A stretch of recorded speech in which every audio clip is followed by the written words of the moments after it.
그동안 우리 정부는 일본에 강제 동원된 피해자들의 목소리를 기록해왔습니다. 피해 사실을 증명하는 중요한 국가 기록물입니다.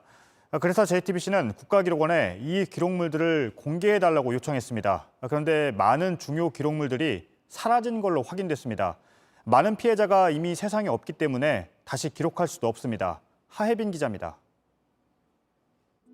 일제강점기에 미쓰비시가 운영했던 탄광 등에 끌려가 강제로 일했던 천만수, 서정만, 윤병렬 할아버지. 지난 2009년 국무총리 산하 강제동원 피해 진상규명위원회와 만나 피해 사실을 증언했습니다. 녹음 파일과 영상 등은 2015년 위원회 해산에 따라 행정안전부 산하 국가기록원으로 이관됐습니다. 모두 중요 국가기록물이기 때문입니다. 취재진은 당시 위원회가 쓴 보고서와 기록물 일체를 공개해달라고 요청했습니다. 관련 자료를 모두 찾을 수 없다는 답변이 돌아왔습니다. 심지어 분실 이유를 모른다고까지 합니다.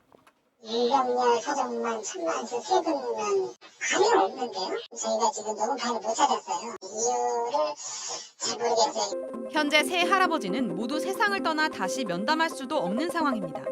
영상 기록물을 찾아냈지만 공개할 수 없는 경우도 많았습니다.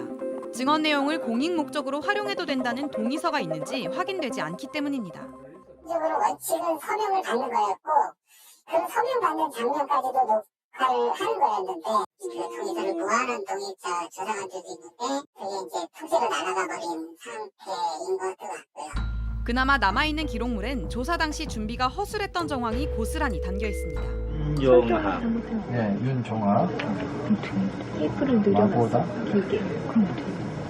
뭐 화질이 안 좋다든가 뭐 그런 식으로 해서 테이프를 이제 길게 늘린 거죠. 1시간짜리. 배터리가 부족해 녹화가 중단됐다거나 피해자에 대한 사전 지식이 부족했다는 내용이 기록돼 있기도 합니다. 국가기록원은 위원회 설립 초기에 기록물을 다루는 법을 잘 몰랐고 자료가 이관된 이후엔 업무가 많아 관리가 부족했다고 설명했습니다. 피해 생존자들의 증언은 우리나라 재판에 활용될 수 있을 뿐만 아니라 국제사회에 피해 사실을 알리는 데에도 꼭 필요한 역사적 자료입니다. 현재 강제동원 피해자 대부분은 세상을 떠났고 남아있는 생존자들은 나이가 많아 건강 상태가 좋지 않습니다. 이미 이제 많이들 돌아가시고 오늘 이 피해자를 만나서 이야기를 나눴다 손치더라도 내일 또 이 피해자가 돌아가시는 것들이 이제 너무 자연스러운 연세들이세요. JTBC 하혜빈입니다.